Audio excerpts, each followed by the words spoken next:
ဗုဒ္ဓဘာသာဝင်သူတော်စင်တွေအနေနဲ့လူတိုင်းဟာမြတ်ဗုဒ္ဓရဲ့လမ်းညွှန်ချက်ဆရာကြီးရဲ့လမ်းညွှန်ချက်နဲ့နိဗ္ဗာန်ကိုဥတည်ပြီးတော့ကုသိုလ်ကောင်းမှုပြုရရှိကြဣဒံမေပုံညာနိဗ္ဗာန်တပစ္စယဟောတုကိုပြုတဲ့ကုသိုလ်ကောင်းမှုရဲ့စွမ်းအားကြောင့်ကိုပြုတဲ့ကုသိုလ်ကောင်းမှုဟာနိဗ္ဗာန်ရောက်ဖို့အတွက်အကြောင်းထောက်ပံ့ဖြစ်ပါစေလို့နိဗ္ဗာန်ကိုဥတည်ချက်ထားပြီးတော့ဝိဝတ္တနေတိတကုသိုလ်မျိုးကိုပြုလို့ဆောင်ရွက်ကြတာဖြစ်တယ်တို့သမီးကုသိုလ်တွေဟာအခြေအနေကောင်းတစ်ခုကိုပို့ဆောင်နိုင်နေတာလည်းဖြစ်တယ်ဘယ်အခါပဲဖြစ်ဖြစ်နောက်ဆုံးနိဗ္ဗာန်ရမယ့်ဘဝမှာပဲဖြစ်ဖြစ်ဆရာကောင်းရှိမှသာလျှင်နိဗ္ဗာန်ကိုရနိုင်တာဖြစ်တယ်ဆိုတာကိုတော့မှတ်ရမှာရှင်သာရိပုတ္တရာမထေရမြတ်ရဲ့အလောင်းတော့ဥပဒေသပရပိုက်နဲ့ရှင်မမောဂလန်တို့ရဲ့ရှင်မမောဂလန်မထေရမြတ်ရဲ့အလောင်းကောလိတပရပိုက်တို့ဆရာရှားရင်နဲ့ပရပိုက်ဘဝရောက်ရှိသွားကြတာဖြစ်တယ်သင်္စယပေလထဗုဒ္ဓဆိုတဲ့သူတို့ရဲ့ဆရာကြီးကမယီမယမသေးချာတဲ့အမရဝိခေပဝါဒလက်ကင်ဆွဲပြီးတော့ဟောပြောတာဖြစ်တော့ထိုဆရာကြီးရဲ့တပည့်ခံတော်လည်းပဲရှင်သာရိပုတ္တရာရှင်မောဂလန်အလောင်းဟာနိဗ္ဗာန်လမ်းကြောင်းကိုမတွေ့ပဲနဲ့ရှိနေရတယ်မြတ်စွာဘုရားရဲ့တပည့်တွေကပရမဆုံးတပည့်စัจ जा တရားကိုနာခွင့်ရတဲ့ယဟန်တော်၅ပါးထဲမှာအငယ်ဆုံးဖြစ်တဲ့ရှင်အတ္တစီမထေရမြတ်နဲ့တွေ့တဲ့အခါကျမှရှင်အတ္တစီရဲ့ယေရမဟိတုပ္ပဘောဒေသဟိတုံတထာဂတောအာဟတိသင်္စနိရောဓောဧဝံဝါဒီမသမနောလို့ဘုရားဝါဒအကြောင်းကိုချင်းကျုပ်လေးပြောလိုက်တဲ့အခါမှာအကြောင်းနဲ့အကျိုးထူးခြားလေးနဲ့လာတဲ့သစ္စာတရားကိုကြားနာလျက်မှရှင်သာရိပုတ္တရာအလောင်းမှာအသိဉာဏ်ပွင့်ပြီးအမြင်မှန်ရလို့တန်တရားကင်းစင်ပြီးသောတပန်အဖြစ်ကိုရောက်ရှိသွားတာဖြစ်တယ်အကယ်၍သာရှင်အတ္တစိတ်တို့ဆရာရဲ့ဓမ္မအမှန်တရားကိုကြားနာခွင့်မရဘူးဆိုလို့ရှိရင်နိဗ္ဗာန်ရောက်ဖို့ဖြစ်နိုင်မှာမဟုတ်ဘူးဒါကြောင့်မို့မြတ်စွာဘုရားကိုရောမြတ်ကလည်းယထာဘုဒ္ဓံညာနာယတတ္ထပရိယေတိတဘောဘုရားကိုယ်တိုင်ဟောခဲ့တဲ့သုတ်တံမှာယထာဘုဒ္ဓံညာနာယအမှန်ကန်သိတဲ့ဉာဏ်ဖြစ်ဖို့ရအတွက်တတ္ထလမ်းညွှန်ပြမဲ့ဆရာကိုပရိယေတိတဘောတွေ့အောင်ရှာရမယ်ဆရာနဲ့တွေ့မှအမှန်ကန်သိတဲ့ဉာဏ်ဆိုတာရနိုင်တာဖြစ်လို့နိဗ္ဗာန်ရခြင်းရင်လည်းအမှန်ကန်သိတဲ့ဉာဏ်မရှိရင်နိဗ္ဗာန်ကိုရနိုင်ဘူးဒါကြောင့်မို့အသိဉာဏ်ရဖို့အတွက်ဆရာကိုရှာရမယ်ဆိုတာမြတ်ဗုဒ္ဓရဲ့လမ်းညွှန်ပဲဖြစ်တယ်ဆရာကောင်းရှိမှနိဗ္ဗာန်ရသည်ဆိုတဲ့ဒီအဆိုပြုချက်ဟာတန်ယုတနိကေကောသလတန်ယုံမှာလာတဲ့ကလျာဏမိတ်တသုတ်ကိုအခြေပြုထားတဲ့စကားတစ်ခုသာလည်းဖြစ်တယ်ထို့သောရဲ့အဓိပ္ပာယ်ကတော့မြတ်စွာဘုရားဟောကြားတဲ့နိဗ္ဗာန်လမ်းပြတရားဟာမိကောင်းရှိတဲ့ပုဂ္ဂိုလ်အတွက်သာဖြစ်တယ်ဆိုတဲ့စကားပဲ ဆိုလိုတဲ့အဓိပ္ပာယ်ဖြောင်ပြောရင်မိကောင်းဆွေကောင်းဆိုသည်မှာဒီနေရာမှာဆရာကောင်းသမားကောင်းလို့ဒီလိုဆိုလိုတယ်ပေါ့မြတ်စွာဘုရားသည်ပင်နိဗ္ဗာန်လမ်းပြတဲ့အထဲမှာအကောင်းဆုံးကလျာဏမိတ်တာပုဂ္ဂိုလ်ဖြစ်တယ်ဘုရားကိုယ်တိုင်ကမမှန်ဟိကလျာဏမိတ်တံအာဂမငါလိုကလျာဏမိတ်တနဲ့တွေးမှဆိုတဲ့စကားကိုသုံးတာရှိတယ်ပေါ့နော်ဒါကြောင့်မို့ကလျာဏမိတ်တဆိုသည်မှာဒီနေရာမှာတော့ဆရာကောင်းလို့ပြောရမှာဖြစ်တယ်ကိုကိုနိဗ္ဗာန်လမ်းကိုညွှန်ပြမဲ့ဆရာကောင်းညွှန်ပြတဲ့လူရှိတဲ့မှရှိမှလမ်းမှန်လမ်းမဆိုတာသိနိုင်တယ်သိပြီးတဲ့နောက်ထိုလမ်းတိုင်လျှောက်ဖို့ရကြတော့ကိုယ်တော်ဝန်သားလေးဖြစ်တယ်ပေါ့တာဝန်ပိုင်းဟာနှစ်ခုရှိတယ်မင်္ဂနဲ့လမ်းကြောင်းကိုညွှန်ပြနိုင်ဖို့ကဆရာရဲ့အလုပ်ဖြစ်ပြီးထိုဆရာညွှန်ပြတဲ့လမ်းကြောင်းတိုင်လျှောက်လမ်းဖို့ကနိဗ္ဗာန်လိုချင်တဲ့ပုဂ္ဂိုလ်ရဲ့အလုပ်သာဖြစ်တယ်ဒါကြောင့်ဆရာကောင်းရှိမှဆိုတာအကြောင်းတစ်ခုကိုဖော်ပြတာဖြစ်တယ်အဓိကအရေးကြီးတယ်ဆရာကောင်းရှိပြီးတဲ့နောက်မှလမ်းကြောင်းမှန်ကိုသိမှဖြစ်လို့လမ်းကြောင်းမှန်သိမှနိဗ္ဗာန်ကိုရောက်နိုင်မှဖြစ်လို့နံပါတ်1အနေနဲ့ဆရာကောင်းနံပါတ်2အနေနဲ့ကိုယ်တိုင်လျှောက်လန်းခြင်းအဲ့တော့နိဗ္ဗာန်ရောက်ဖို့အတွက်အရေးကြီးဆုံးမူလဗုဒ္ဓပထမဖြစ်တဲ့ဆရာကောင်းရှိမှုကိုအကြောင်းပြုပြီးတော့ဆရာကောင်းရှိမှနိဗ္ဗာန်ရသည်လို့ဒီဆိုပြုတဲ့ဟာဒီသုတ်တန်အရာမှန်ကန်တဲ့ဆိုပြုတဲ့ရှိဖြစ်တယ်ဆရာကောင်းမရှိလို့ရှိရင်နိဗ္ဗာန်မရောက်နိုင်ဘူးဆိုတဲ့တစ်ဖက်ကအပြန်အဓိပ္ပာယ်ကိုလည်းပဲသိရှိကြမှာဖြစ်တယ်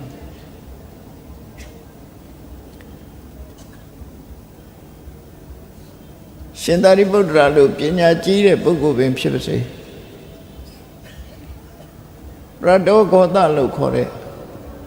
ဆရာရဲ့ဟောပြောလမ်းညွှန်မှုမရှိသေးသမျှသူ့ရဲ့အတွင်း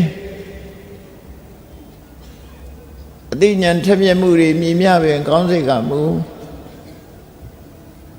မကြားဘူးတဲ့တရားကိုကြားဖို့ဆိုတာအမှန်တမ်းခဲရင်နဲ့မြတ်စွာဘုရားနဲ့ပိစိကဗုဒ္ဓကလွဲရင်စိတ်ဓာမယဉာဏ်နဲ့ဝိပဿနာအကျင့်ကိုကျင့်နိုင်တယ်ဆိုတာမရှိဘူးဒီဉာဏ်သုံးပါးနဲ့ပတ်သက်ပြီးတော့မှတ်သားစရာကသမုတ်ပညာတုဒ္ဓမယစိတ်ဓာမယဘာဝနာမယလို့သုံးမျိုးရှိတယ်မယဆိုတဲ့အဓိပ္ပာယ်ကဖြစ်စေတယ်လို့အဓိပ္ပာယ်ရတယ်တုဒ္ဓမယနာယူမှတ်သားသင်ကြားခြင်းကြောင့်ဖြစ်လာတဲ့အသိဉာဏ်ကိုတုဒ္ဓမယဉာဏ်လို့ခေါ်တယ်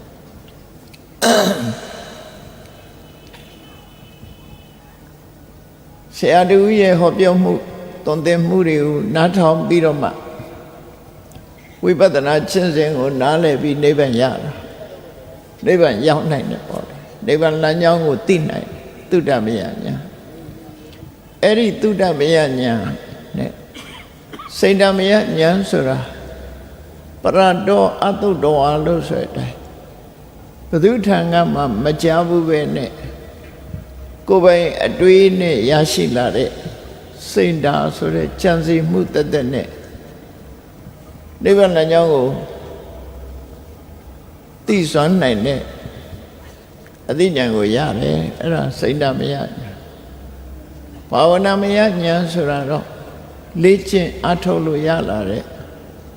ကိုယ်ရင်နဲ့နှလုံးထဲမှာတတိတရားတွေဖြစ်အောင်တမာရီတွေဖြစ်အောင်ပညာတွေဖြစ်အောင်လေ့ကျင့်ပွားများအထောက်ရမှာဖြစ်တယ်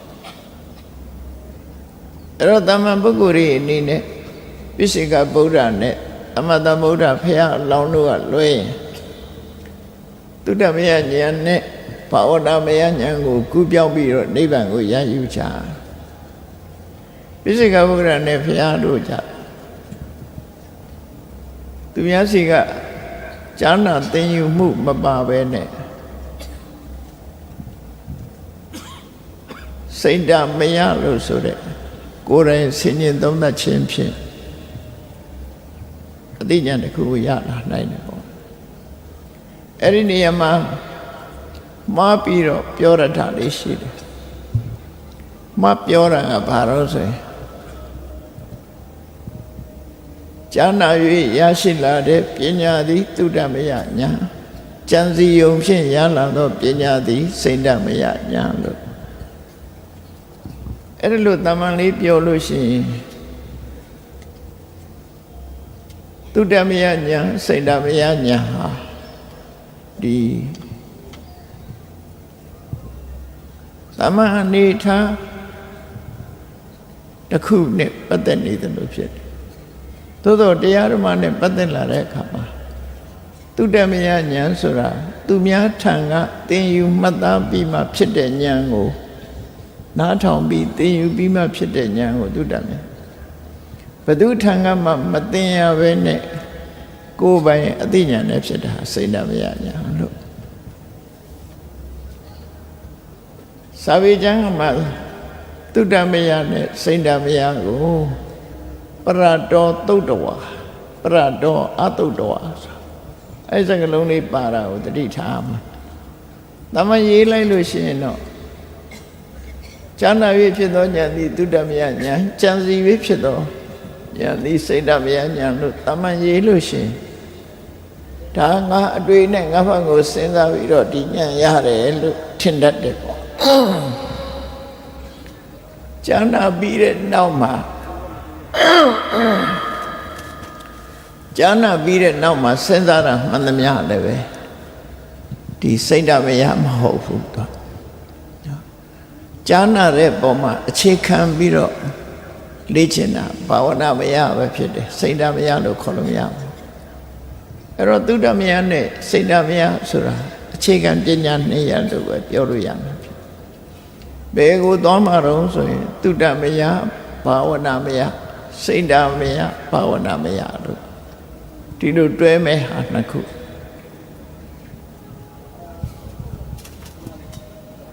အဲ့ဒါလို့သုတ္တမယဉာဏ်စိတ်ဓာတ်မယဉာဏ်ဘုရားအလောင်းနဲ့ပစ္စေကဗုဒ္ဓအလောင်းတို့ဒီသားလဲကိုယ်ပိုင်ဉာဏ်နဲ့နိဗ္ဗာန်လမ်းကြောင်းကိုဖော်ဆောင်ပြီးတော့ထိုလမ်းကြောင်းအတိုင်းလျှောက်လန်းလို့နိဗ္ဗာန်ကိုသိမြင်ကြတာမြတ်စွာဘုရားကဓမ္မစကြာတရားဟောတဲ့အခါမှာဟောတော့ပုပ္ပေနာနုတုတေတုဓမ္မေတုဓမ္မနဲ့ပတ်သက်လာလို့ရှိရင်ဘုသူစီကမှနာယုမတသင်ကြားထားတာမဟုတ်ဘူးဘုသူစီကမှကြားပြီးဟောတာမဟုတ်ဘူးကိုယ်ပိုင်ဉာဏ်နဲ့ဖြစ်တယ်လို့သူဆိုအဲ့ဒါမျိုးဖြစ်ဒီနေရာမှာတချို့ကစောရကတက်တယ်ဘုရားလောင်းတောထွက်လာတဲ့အချိန်မှာအာလာရကာလမတို့ဥဒကရမဗုဒ္ဓတို့စီကိုမြတ်စွာဘုရားအလောင်းဟာတပည့်ခံပြီးတော့ကျင့်ခဲ့တယ်မဟုတ်လားမနဲ့အဲ့ဒီတပည့်ခံပြီးတော့ကျင့်တာကသမထကျင့်စဉ်သာလည်းဖြစ်တယ်မြတ်စွာဘုရားကိုယ်ပိုင်ဉာဏ်နဲ့သိတာကဝိပဿနာကျင့်စဉ်ပဲဒါကြောင့်သမထကျင့်စဉ်ဟာဘုရားမပွင့်ခင်ကတည်းကရှိတယ်သမထကျင့်စဉ်တက်တက်နဲ့နိဗ္ဗာန်ဆိုတာမရောက်နိုင်ဘူးနိဗ္ဗာန်လမ်းကြောင်းကြီးကိုမဖော်ဆောင်နိုင်ဘူးဝိပဿနာလမ်းကြောင်းကမှနိဗ္ဗာန်ကိုဖော်ဆောင်နိုင်တာဖြစ်လို့နိဗ္ဗာန်ကိုဖော်ဆောင်တဲ့ဝိပဿနာလမ်းကြောင်းကိုတော့မြတ်စွာဘုရားသူကိုယ်တိုင်တွေ့တာဒါလည်းဖြစ်လို့ဒါကြောင့်မို့နမေအာစရိယောအဋ္ဌိငါမှာလမ်းပြမဲ့ဆရာမရှိဘူးကိုယ်ပိုင်ဉာဏ်နဲ့ဝိပဿနာနည်းစနစ်ကိုထုတ်ဖော်ပြီးတော့ကျင့်ကြံကြိုးကိုအထုတ်ခဲ့တာလို့ဒီလိုဟောတာဖြစ်တယ်မဟာပရိနိဗ္ဗာန်တုတ်မှနောက်ဆုံးအချိန်ကိဉ္ကုလခဝေတိဘယ်ဟာအပြစ်ကင်းတဲ့တရားဘယ်တရားဟာနိဗ္ဗာန်ကိုပို့ဆောင်နိုင်တယ်လဲဝိဉ္ဇနာခြင်းသိခြင်းဆိုတာတွေလုံးဝချုပ်ငြိမ်းပြီးတော့ဒုက္ခအဆုံးသတ်တဲ့ နိဗ္ဗာန်ကိုဘယ်ဟာနိဗ္ဗာန်ရောက်ကြောင်းလဲလို့ရှားပွေလေ့လာနေတဲ့52နှစ်ကာလအတွင်းမှာတဲ့ညာယဓမ္မလို့ခေါ်တဲ့ဝိပဿနာတရားရဲ့တစိတ်တသေးသာဟောနိုင်တဲ့ဆရာတော်မတွေ့ခဲ့ဘူးလို့မြတ်စွာဘုရားလို့ဟောတယ်52နှစ်ဆိုဒီမှာတောထွက်ပြီးတရားရှာတာက6နှစ်ဘုရားဖြစ်သူရောက်ပြီးတဲ့နောက်45ဝါတရားဓမ္မလည်းဟောပြောတာက6နှစ်နဲ့45ပေါင်းပြီးတော့52နှစ်လို့ဓမ္မရေးရကိစ္စမှာမြတ်စွာဘုရားကိုယ်တိုင်ကဝိပဿနာတရားကိုဟောနိုင်တဲ့တစိတ်တသေးတာတောင်ဟောနိုင်တဲ့ပုဂ္ဂိုလ်မရှိဘူးလို့ပုံပွင့်လင်းလင်းမိန့်ကြားခဲ့တာဖြစ်တယ်ဒါကြောင့်မို့သမထနဲ့ဝိပဿနာပြောရမယ်ဆိုရင်သမထသည်မြတ်စွာဘုရားမပွင့်ခင်တည်းပေါ်ခဲ့တာဖြစ်တယ်သို့သောသမထဟာမလုပ်ရဘူးလားဆိုရင်တော့လုပ်ရမှာပဲသမာဓိကိုဥစားပေးတာသမထတက်တက်နဲ့တန်တရားဝကလွတ်တယ်ဆိုတာတော့မရှိဘူးနိဗ္ဗာန်ကိုရောက်နိုင်တယ်ဆိုတာတော့မရှိဘူးဝိပဿနာလမ်းကြောင်းကတက်မှသာလေနိဗ္ဗာန်ဆိုတာရနိုင်တယ်ဆိုတာဒီအချက်တော့ကိုယ်ကိုယ်ပြပြနားလဲရမှာဖြစ်တယ်အဲ့တော့ဝိပဿနာကျင့်စဉ်ဒီသာလဲ Buddhist origin လို့ပြောရမှာဘုရားဘာသာရဲ့မူရင်းဘယ်ဘာသာမှမရှိခဲ့တဲ့မရှိနိုင်တဲ့လမ်းစဉ်ပဲဖြစ်တယ်လို့ဒါဖြင့်တခြားဘာသာတွေကရောနိဋ္ဌာလို့ဆိုတဲ့အဆုံးသတ်သို့မဟုတ်မောက္ခဆိုတဲ့လွတ်မြောက်မှုအဆင့်ကိုမဟောကြဘူးလားဆိုဟောတယ်ဟိန္ဒူဘာသာဝင်တွေကဗြဟ္မဘုံကိုသူတို့ရဲ့လမ်းဆုံးပန်းတိုင်အဖြစ်ဟောတယ်ဒီကနေ့ခေတ်မှာလည်းပဲကောင်းကင်ဘုံကိုလမ်းဆုံးပန်းတိုင်အဖြစ်ဟောကြဘာသာတချို့ဘာသာတွေကတော်ခေါ်တယ်ယသိရရဲ့လမ်းဆုံးပန်းတိုင်ကဘယ်ဟာတော့ဆိုအဘဒရဗြဟ္မဘုံဂျေဝါဒလို့ခေါ်တဲ့နိဂန္ဓဝါဒဒီနေ့အိန္ဒိယနိုင်ငံမှာထင်ရှားရှိနေသေးတဲ့နိဂန္ဓဝါဒရဲ့လမ်းဆုံးပန်းတိုင်သို့မဟုတ်နိဗ္ဗာန်ဘယ်ဟာတော့ဆိုရင်အသိဉာတဘုံနဲ့အဲ့ဒါလို့နိဋ္ဌာဆိုတဲ့စကားလုံးရဲ့ဖွဲ့မှာ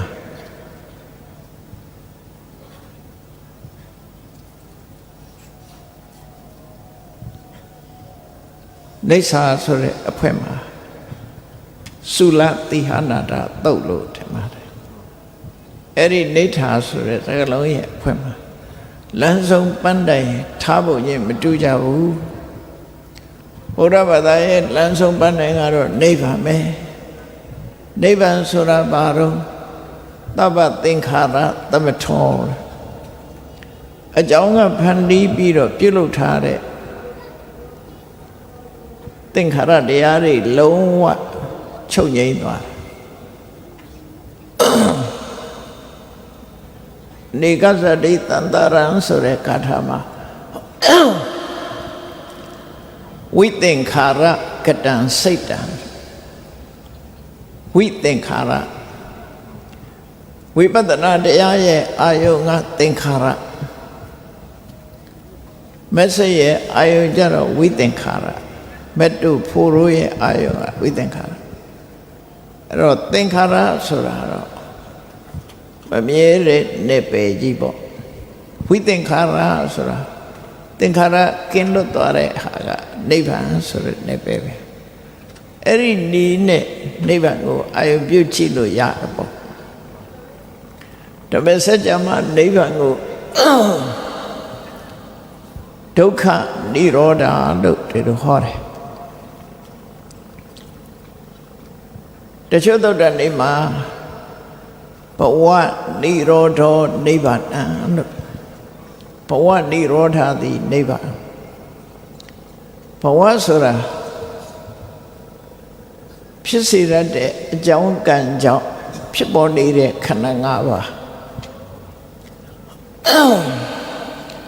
ဖြစ်စေရတဲ့ကံအကြောင်းတရားကြောင့်ဖြစ်ပေါ်ရရှိလာတဲ့ခန္ဓာ၅ပါးကိုဘဝလို့ခေါ်တယ်အဲ့ဒီဖြစ်စေရတဲ့အကြောင်းရောဖြစ်ပေါ်လာတဲ့ခန္ဓာရော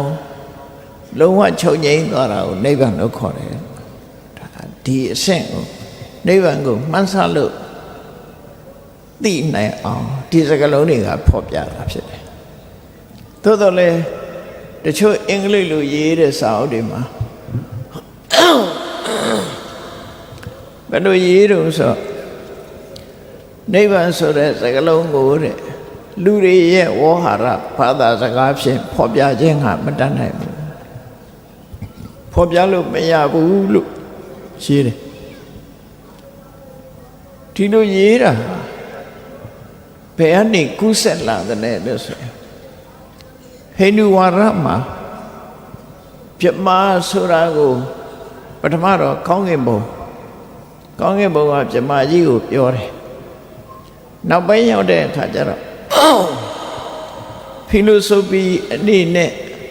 ရှုမြင်သုံးသပ်လာတဲ့အခါမှာဖီလိုဆိုဖီအနေနဲ့ရှုမြင်သုံးသပ်လာတဲ့အခါမှာအဟမတ္တမိပြမဆိုပြမဆိုတာကောင်းကင်ဘုံမဟုတ်ဘူးငါကိုယ်တိုင်ပဲပြမလို့ဖြစ်လာဗျာပြောင်းလဲလာမှုတွေရှိတယ်ဖီလိုဆိုဖီဆိုတဲ့အတွေးအခေါ်ကျမ်းတွေကမြတ်စွာဘုရားဟောတဲ့တရားလို့မှန်ကန်တာမဟုတ်ဘူးတဲ့မြတ်စွာဘုရားဟောတဲ့တရားမှမှန်ကန်တာဖြစ်တယ်အဲ့တော့ပြမဆိုတဲ့ဖန်ဆင်းရှင်ကြီးတည်ပဲနေငါပဲလို့နောက်ပိုင်းမှာပြောလာကြပြီးနောက်ဆုံးမှာပြမဟာဘာလဲဆိုတာအတိအကျလူတွေရဲ့ဝေါဟာရနဲ့ဖော်ပြခြင်းကမတတ်နိုင်ဘူးဆိုတာနဲ့နေကုန်းချုပ်ထားတယ်အဲ့ဒီကယူပြီးတော့ရေးပုံရတယ်နိဗ္ဗာန်ဆိုတာဟာလူဝေါဟာရနဲ့ဖော်ပြလို့မရဘူးဆိုတဲ့အသုံးတွေသုံးလာကြတယ်ပေါ့ဒါလည်းသတိထားစရာတစ်ခုပေါ့နော်မြတ်စွာဘုရားကိုယ်တိုင်ကတော့သစ္စာလေးပါးမှာဒုက္ခនិရောဓလို့သုံးခဲ့တယ်တချို့သုတ်တန်တွေဘဝនិရောဓောနိဗ္ဗာနံဆိုပြီးဘဝនិရောဓလို့သုံးခဲ့တာရှိတယ်နိဗ္ဗာန်ကြောင့်ဖွင့်ဆိုတဲ့ထိုသုတ်တန်တွေဒီဣတိယပါဠိတော်မှာလာတဲ့နိဗ္ဗာန်ပဋိသင်္ယုတ္တသုတ်တန်တွေရှိတယ်အဲ့သုတ်တန်တွေမှာလည်းပဲနိဗ္ဗာန်အကြောင်းကိုဖော်ပြရေးထားတာရှိတယ်ပေါ့အဲ့တော့လူဘသာစကားနဲ့ဖော်ပြခြင်းကမစွမ်းနိုင်ဘူးဆိုရင်မြတ်စွာဘုရားကတော့နိဗ္ဗာန်ကိုဝေါဟာရမတတ်ခဲ့ဘူးဆိုတဲ့အထိပ္ပယ်မျိုးရောက်သွားတယ်တကယ်ကတော့အဲ့လိုမဟုတ်ဘူးလောကမှာမြတ်စွာဘုရားရဲ့တရားတွေဟာလေးနဲ့တည်းမှန်ကန်တယ်သို့တော့သင်ယူမှတ်သားတဲ့ပုဂ္ဂိုလ်တွေဟာကိုယ်အတွေးတွေနဲ့ရောဆက်လိုက်လို့ရှိရင်တော့လွဲမှားခြင်းလွဲမှားသွားနိုင်တယ်ဒါလည်းသတိထားရမှာပဲ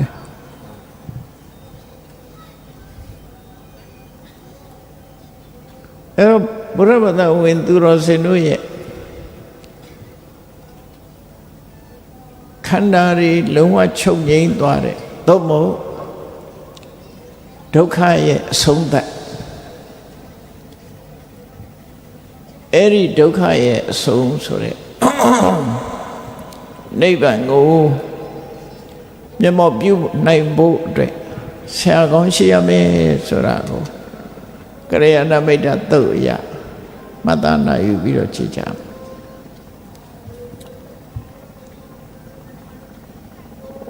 ကောသလမင်းကြီးက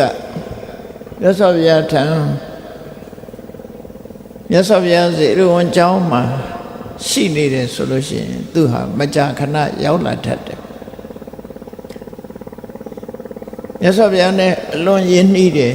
သို့တော့သူတရားဓုတော့ရမသွားဘူးသောတပန်တော့မဖြစ်ဘူးမြတ်စွာဘုရားကတောင်သူ့ကိုဝိချပေးလဲရသေးတယ်နော် အစမ်းပဲပေါ်ပြီးတော့အစာကြည်လွန်အားကြီးပြီးတော့ဝိတ်တက်နေလို့မြတ်စွာဘုရားဝိတ်ချပေးခဲ့ရတယ်မြတ်စွာဘုရားနဲ့စိတ်ဓာတ်ရေးရအဖြစ်အလွန်ကိုယဉ်နှီးတယ်ဘာကြောင့်ယဉ်နှီးတော့ဆိုတော့မြတ်စွာဘုရားကလည်းကောသလတိုင်းသားတာကဝိနီဆိုတာကောသလတိုင်းသားပဲကောသလတိုင်းထဲမှာပါဝင်တယ်တက္ကတိုင်းလို့ဆိုတာတော့တကယ်အသေးလေးပါကောသလတိုင်းကြီးထဲမှာပါတဲ့တိုင်းကွဲလေးတစ်ခုလို့ပြောမှာကောသလတိုင်းသားချင်းဆိုလို့ရှိရင်ယဉ်နှီးကြတယ်တနည်းရောက်သွားလို့ရှိရင်ဖြာပုံကလူတွေကလည်းပဲဖြာပုံသားချင်းဆိုရင်ယဉ်နှီးတယ်မဟုတ်လားကောသလမင်းကြီးနဲ့မြတ်စွာဘုရားတို့ဟာကောသလတိုင်းသားချင်းဖြစ်သည့်အတွက်ကြောင့်ဒီအကြောင်းကိုခြေခံပြီးတော့ယဉ်နှီးတယ်နောက်တစ်ခုကတော့မြတ်စွာဘုရားနဲ့ကောသလမင်းကြီးတို့ဟာတက်တူရွယ်တူဖြစ်တယ်နောက်ဆုံးအချိန်မှာကောသလမင်းကြီးကိုယ်တိုင်ကလျှောက်တယ်အရှင်ဘုရားလည်းအသက်80တဲ့တပည့်တော်လည်းအသက်80ဆိုတဲ့စကားရှိတယ်တတ်တော်ရဲ့တတူရွယ်တူဆိုတဲ့အခါမှာပို့ပြီးတော့ပွင့်လင်းပြီးယဉ်နှီးတယ်ပေါ့ဒါကြောင့်မို့မြတ်စွာဘုရားစီရောက်လာတဲ့အခါမှာသူစိတ်ကူးရတဲ့အကြောင်းအရာလေးတစ်ခုကိုရှောက်တယ်သူစိတ်ကူးထဲမှာဘာပေါ်တော့ဆိုမြတ်စွာဘုရားဟောတဲ့တရားတွေဟာအလွန်မှန်နေအလွန်မှန်ကန်တဲ့တရားဖြစ်တယ်သို့တော့အဲ့ဒီမှန်ကန်တဲ့တရားဟာဆရာကောင်းရှိသူအတွက်သာအကျိုးဖြစ်တယ်သူအတွေ့အကြုံသူကစိတ်ကူးထဲမှာအဲ့လိုပေါ့ဟုတ်တာပေါ့စဉ်းစားကြည့်လို့ရှိရင်ဆေးကောင်းဝါကောင်းဆိုတာသူကသူပလင်းနဲ့ထည့်ထားဆေးကောင်းဖြစ်တာမှမဟုတ်တာတောက်မှယောဂပြောင်းမှာပေါ့အဲ့တော့ဆေးသည်တောက်သူအတွက်သာဆေးကောင်းမတောက်တဲ့သူအတွက်ဆေးကောင်းလို့ပြောလို့မရဘူးနော်အဲ့တော့ဒီအဓိပ္ပာယ်ပဲမြတ်စွာဘုရားဟောတဲ့တရားဟာလွန်မှန်ကန်တယ်အကြောင်းနဲ့အကျိုးနဲ့သို့တော့အဲ့ဒီမှန်ကန်တဲ့တရားသည်ကလျာဏမိတ်တာဆိုတဲ့မိကောင်းဆွေကောင်းဆရာကောင်းရှိသူအတွက်သာဖြစ်တယ်လို့တပည့်တော်စဉ်းစားမိတယ်ဗျာဆိုတော့မြတ်စွာဘုရားကဟုတ်တာပေါ့မဟာရာဇာဧဝမေတ္တံမဟာရာဇဧဝမေတ္တံမဟာရာဇဒီအတွေ့ဟာမှန်တာပေါ့တဲ့ငါဟောတဲ့တရားဟာဘလို့ပဲမှန်မှန်ကန်ကန်ဟောဆရာကောင်းတမန်ကောင်းရဲ့လမ်းညွှန်ချက်နဲ့မှသာလဲအကျိုးသက်ရောက်မှုဖြစ်မှာဖြစ်တယ်ဒါကြောင့်မို့ဆရာကောင်းမိတ်ကောင်းဆွေကောင်းရှိသူအတွက်သာဖြစ်တယ်အဲ့တော့ဒီနေရာမှာနိဗ္ဗာန်ဟာဆရာကောင်းရှိတဲ့လူရဲ့အတွက်သာဖြစ်တယ်ဆရာကောင်းမရှိဘူးဆိုရင်နိဗ္ဗာန်မရနိုင်ဘူးမိတ်ကောင်းဆွေကောင်းမရှိဘူးဆိုရင်နိဗ္ဗာန်ကိုလမ်းပြမဲ့လူမရှိသည့်အတွက်ကြောင့်မရောက်နိုင်ဘူးလို့ပြောဖြစ်အဲ့ဒီအဓိပ္ပာယ်နဲ့အဲ့ဒီအဓိပ္ပာယ်နဲ့ကောသလမင်းကြီးကလျှောက်တာကိုမြတ်စွာဘုရားထောက်ခံပြောကြားပြီးတော့ရှင်းပြတယ်မင်းကြီးတဲ့ငါဟာတက္ကတိုင်းကနဂရကဆိုတဲ့ဏိကုံးရွာလေးမှာနေတော့ကအနန္ဒာဆိုတဲ့ယဟန်ကငါစိတ်လာပြီးတော့ငါ့ကိုလျှောက်တယ်ဥပဒ္ဒမိဒံပြမစရိယတယတိတံကလျာဏမိတ်တာ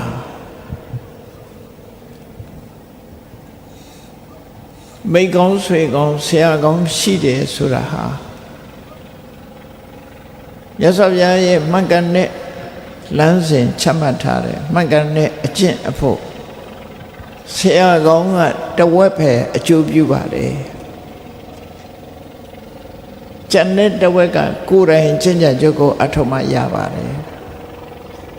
ဆိုလိုတာကဆရာကလမ်းပြတာကတဝက်ကိုယ်တိုင်ကြိုးစားရမှာကတဝက်50-50ပေါ့50-50ရှန္ဒနာကအဲ့လိုဆိုလိုတယ်ဆရာကဘယ်လိုပဲလမ်းပြကိုယ်တိုင်ကမကြိုးစားဘူးဆိုပြီးတော့ဆိုရင်နိဗ္ဗာန်မရဘူးကိုယ်တိုင်ကကြိုးစားတော့လည်းပဲမှန်ကန်တဲ့လမ်းကြောင်းပြမဲ့ဆရာမရှိဘူးဆိုလည်းမရောက်ဘူးဒါကြောင့်မို့နိဗ္ဗာန်ရောက်ဖို့အတွက်ဆရာကောင်းလေးရှိရမယ်ကိုယ်တိုင်လည်းကြိုးစားရမယ်အဲ့ဒါကြောင့်မို့လို့50-50 50စီရာခိုင်နှုန်း50စီဖြစ်ပါတယ်မြတ်စွာဘုရားစီလျှောက်တဲ့အခါမြတ်စွာဘုရားကလက်မခံဘူးမဟေဝံအနန္တမင်းဒီလိုမပြောနဲ့မိကောင်းဆွေကောင်းကနိဗ္ဗာန်ရဖို့ရအတွက်တဝက်အကျိုးပြုတယ်လို့မပြောနဲ့တကယ်ကတော့မိကောင်းဆွေကောင်းဆရာကောင်းသည်ရာခိုင်နှုန်းပြည့်အကျိုးပြည့်တယ်လို့ပဲပြောရမယ်ဒီနေရာမှာလဲရှန္ဒနာစကားနဲ့မြတ်စွာဘုရားစကားကွဲလွဲနေတာကိုသဘောပေါက်နားလည်အောင်မှတ်သားဖို့လိုအပ်တယ်ထက္ကရာကြီးကရှင်းပြရှင်အနန္ဒာကမခွဲတဲ့နာကိုသွားခွဲတယ်တဲ့ကဲလူတွေလည်းခွဲကြည့်အောင်လူတယောက်ကိုမိဘနှစ်ပါးကမွေးဖွားလာတယ်ကိုယ့်ကိုယ်ပဲစစ်ကြည့်အမေစီကရာခိုင်နှုန်းဘလောက်အဖေစီကရာခိုင်နှုန်းဘလောက်လို့ပြောလို့ရနာလူတယောက်ဟာမိဘကမွေးလာတာမှန်တော့လည်းပဲအမေစီကရာခိုင်နှုန်းဘလောက်အဖေစီကရာခိုင်နှုန်းဘလောက်ဆိုတော့ခွဲလို့မရဘူးတဲ့ဒီနေရာမှာလည်းပဲတရားထုတရားမြတ်ရသွားတယ်ဆိုတဲ့အခါမှာဆရာရဲ့သင်ပြမှုကဘလောက်ကိုယ်တိုင်အထုမှုကဘလောက်ဆိုတာခွဲလို့မရဘူးခွဲခြားရမယ့်နေရာမျိုးမဟုတ်ဘူးဒါကြောင့်မြတ်စွာဘုရားကမင်းဒီစကားမပြောနဲ့မြတ်သောအကျင့်ကိုကျင့်ပြီးနိဗ္ဗာန်ရတယ်ဆိုတာဟာရာခိုင်နှုန်းဖြင့်ကလျာဏမိတ်တလို့ခေါ်တဲ့ဆရာကောင်းသမားကောင်းပေါ်မှာတည်တယ်ဆိုပြီးမြတ်စွာဘုရားအလိုဟောခဲ့တာနော်ကလျာဏမိတ်တဆိုတာအဲ့ဒီပေါ်မှာတည်တာတဲ့ဘာကြောင့်လို့ဆိုလို့ရှိရင်ကလျာဏမိတ်တရှိတဲ့ပုဂ္ဂိုလ်ဒီသာလင်းဖြမစရိယလို့ခေါ်တဲ့မဂ္ဂင်၈ပါးအကျင့်တရားကိုကျင့်ကြံကြုတ်ကိုအထောက်မှဖြစ်တယ်ဖြမစရိယဆိုတဲ့မဂ္ဂင်၈ပါးအကျင့်တရားဆရာကမပြဘူးဆိုရင်ဘယ်လိုလုပ်အထောက်ဥပမာမယ်မြတ်စွာဘုရားမပွင့်ခင်ကမဂ္ဂင်၈ပါးအကျင့်တရားဟောကြားမဲ့ပုဂ္ဂိုလ်မရှိဘူးမရှိသည့်အတွက်ကြောင့်နိဗ္ဗာန်လမ်းစကိုမသိနိုင်ကြဘူးနိဗ္ဗာန်လမ်းဟာဖုံးကွယ်နေတယ်မြတ်စွာဘုရားပေါ်လာတဲ့အခါမှာနိဗ္ဗာန်သွားခြင်းဟောဒီမဂ္ဂင်၈ပါးလမ်းကသွားလို့ဆိုပြီးလမ်းပြလိုက်မှဉာဏ်တဲ့ပုဂ္ဂိုလ်တွေကရှောက်ရတာဖြစ်တယ်ပေါ့ဒါကြောင့်ကလျာဏမိတ်တလို့ခေါ်တဲ့ငါကိုယ်တိုင်ကလမ်းညွှန်ပြသထားတဲ့မဂ္ဂင်၈ပါးအကျင့်ကိုကျင့်နေဆိုတဲ့ပုဂ္ဂိုလ်ဟာရာခိုင်နှုန်းပြည့်ကလျာဏမိတ်ဆွေလို့ခေါ်ရမယ်ဆရာသမားပေါ်မှာတည်တယ်လို့မြတ်စွာဘုရားဒီလိုမိန့်ကြားခဲ့တာဖြစ်တယ်ပေါ့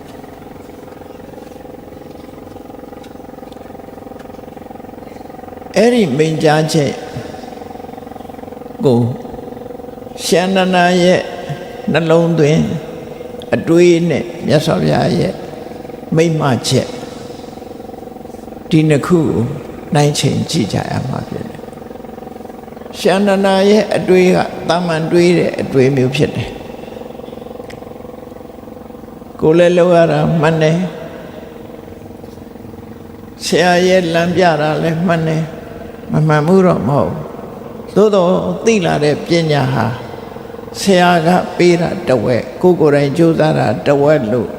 ဘယ်သူကခွဲပြလို့ရမလဲခွဲလို့မရဘူးခွဲလို့မရနိုင်ဘူးမိဘနှစ်ပါးကမွေးလာတဲ့သာသမီသည်အဖေစီကရခိုင်နှုန်းဘလောက်အမေစီကရခိုင်နှုန်းဘလောက်ဆိုတာခွဲလို့မရသလိုပဲဒါခွဲခြားရမယ့်အရာမဟုတ်ဘူးတဲ့ရခိုင်နှုန်းပြည့်ဆရာဘောမှာမူတည်တယ်လို့သူတို့ဆိုလို့မြတ်စွာဘုရားကအဲ့ဒါလို့ရှင်းပြ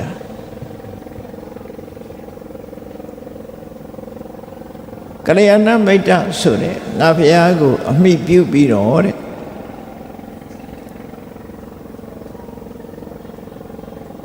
စာတိသဘောရှိကြတဲ့မွေးဖွားခြင်းသဘောရှိတဲ့တရားဝါတွေဟာမွေးဖွားခြင်းကလွတ်မြောက်ကြတယ်။အိုခြင်းသဘောရှိတဲ့တရားဝါတွေဟာအိုခြင်းသဘောကလွတ်မြောက်သွားကြတယ်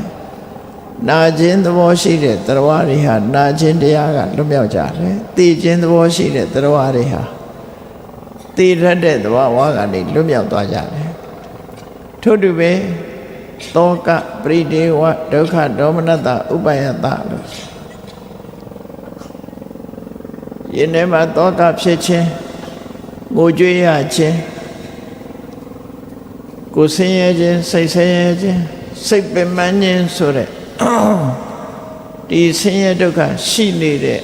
ဒီသဘာဝတွေရှိနေတဲ့တရားဝါတွေဟာဒီသဘာဝတွေကလွတ်မြောက်သွားကြတယ်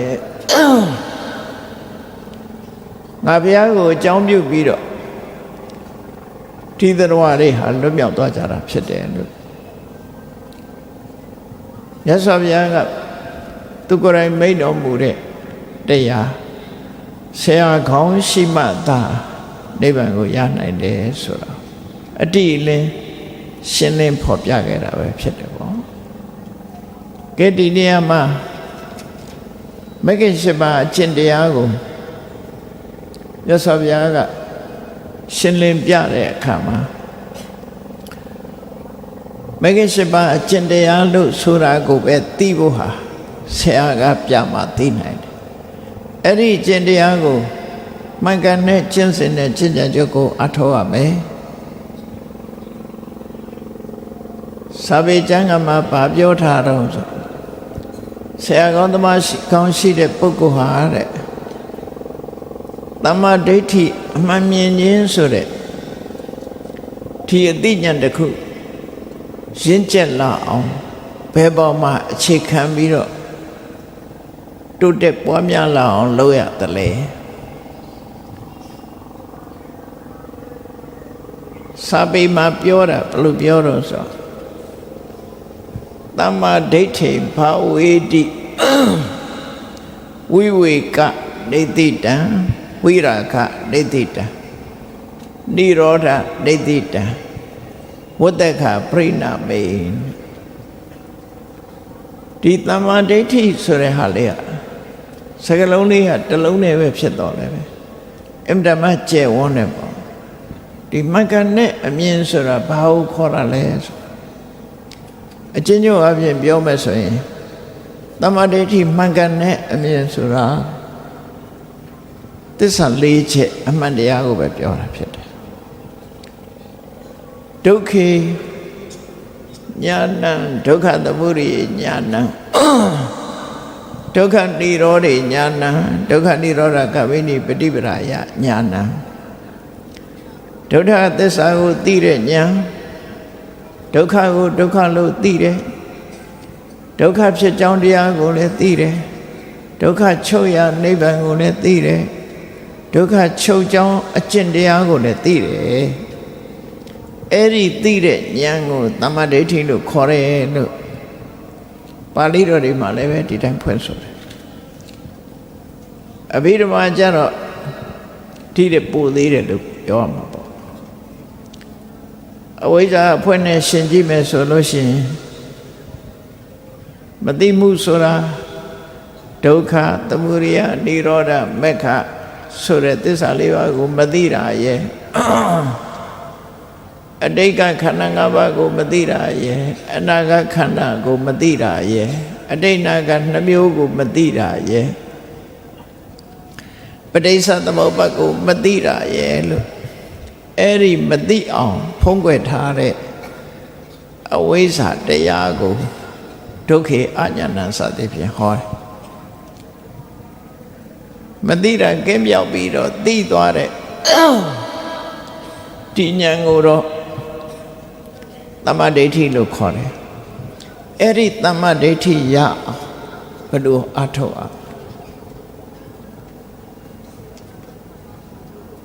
သမ္မာဒိဋ္ဌိဟာအဓိကပဲ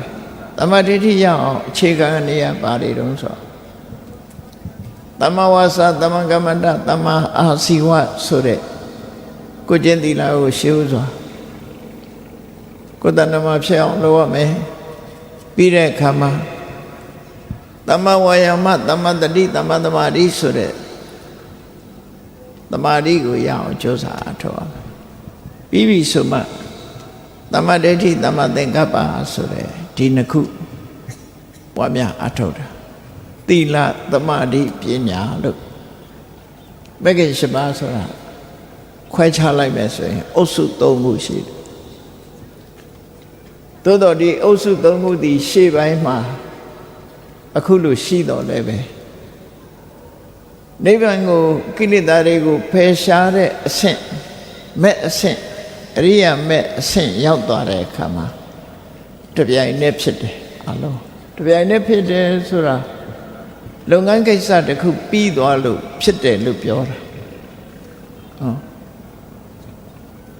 လုပ်ငန်းတစ်ခုမလုပ်သေးလို့ရှိရင်သူ့အပိုင်းနဲ့သူပြောရတာဘယ်ဟာဖြစ်မပြီးသေးဘူးဘယ်ဟာဖြစ်မပြီးသေးဘူးအလုံးပြီးသွားလို့ရလဒ်တစ်ခုထွက်လာလို့ရှိရင်တော့တပြိုင်နက်ပြီးသွားတယ်လို့ပြောတာအဲ့တော့ရှေ့ပိုင်းကျင့်စဉ်အနေနဲ့သီလကျင့်ရမယ်သမာဓိကျင့်ရမယ်ပြီးတဲ့အခါမှာပညာနောက်ပိုင်းမှာမစိတ်ပေါ်လာပြီဆိုလို့ရှိရင်ကတော့အလုံးဟာတပြိုင်နက်ဖြစ်တယ်ဒါကိုဒီတဲ့နည်းနည်းရှင်းရှင်းပြောရမယ်ဆိုလို့ရှိရင်ဝိပဿနာကျင့်နေတဲ့အခိုက်မှာမဂ္ဂင်၈ပါးဟာတစ်ခုစီတစ်ခုစီပဲဖြစ်တယ်အလုံးတပြိုင်နက်မဖြစ်ဘူးသို့တော်လည်းဝိပဿနာကိုပုပ္ပပါခမဲ့လို့ခေါ်တယ်ဝိပဿနာအကျင့်ကိုကျင့်တဲ့အခါမှာသမ္မာဒိဋ္ဌိဖြစ်တယ်သမ္မာသင်္ကပ္ပဖြစ်တယ်သမ္မာဝါစာသမ္မာကမ္မန္တသမ္မာအာစီဝသမ္မာဝါယာမသမ္မာတတိသမ္မာသမာဓိဆိုတာလေဟာသူအပိုင်းလိုက်ဖြစ်ကြတော့လေဝိပဿနာဉာဏ်လမ်းဆုံးလို့မစိတ်ပေါ်လာပြီဆိုတဲ့အချိန်ကျတော့ဒီရှစ်ခုလုံးဟာတဆူတဲ့တစ်ပြိုင်နဲ့ဖြစ်သွားတယ်အဲ့ဒီအဆင့်ရောက်သွားတယ်ပရမတော့တစ်ခုစီတစ်ခုစီသွားတယ်အဲ့ဒီတစ်ခုစီတစ်ခုစီသွားပုံလေးနောက်ဆုံးဆင့်ရောက်သွားပုံလေးကိုအထက်ကရာရှင်းပြထားတယ်တတေငနေတိတဝိဝေကနေတိတဝိရာဂနေတိတនិရောဓနေတိတသမ္မာဒိဋ္ဌိကိုရင့်ကျက်လောက်အောင်ဘာနဲ့လောက်တုံးဆိုနိဗ္ဗာန်အဆင့်မဲ့အဆင့်ပေါ်လာသည်ထီအောင်လောကုတ္တရာမဲ့ပေါ်လာသည်ရှိအောင်ဝိပဿနာသမ္မာဒိဋ္ဌိအနေနဲ့က